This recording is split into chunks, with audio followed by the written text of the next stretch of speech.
اگر ان سے پوچھو کہ تم کیا باتیں کر رہے تھے تو جھٹ کہہ دیں گے کہ ہم تو ہنسی مذاق اور دل لگی کر رہے تھے۔ ان سے کہو کیا تمہاری ہنسی دل لگی اللہ اور اس کی آیات اور اس کے رسول ہی کے ساتھ تھی؟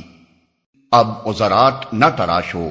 تم نے ایمان لانے کے بعد کفر کیا ہے۔ اگر ہم نے تم میں سے ایک گروہ کو معاف کر بھی دیا تو دوسرے گروہ کو تو ہم ضرور سزا دیں گے کیونکہ وہ مجرم ہے۔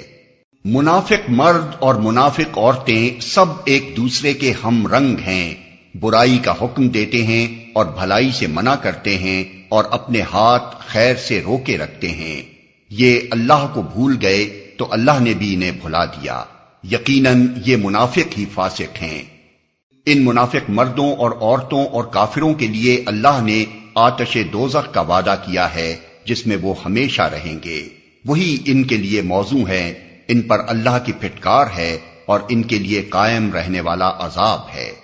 تم لوگوں کے رنگ ڈھنگ وہی ہیں جو تمہارے پیش روؤں کے تھے، وہ تم سے زیادہ زور آور اور تم سے بڑھ کر مال اور اولاد والے تھے، پھر انہوں نے دنیا میں اپنے حصے کے مزے لوٹ لیے اور تم نے بھی اپنے حصے کے مزے اسی طرح لوٹے جیسے انہوں نے لوٹے تھے، اور ویسی ہی بحثوں میں تم بھی پڑے جیسی بحثوں میں وہ پڑے تھے، سو ان کا انجام یہ ہوا کہ دنیا اور آخرت میں ان کا سب کیا دھرا ضائع ہو گیا اور وہی خسارے میں ہیں۔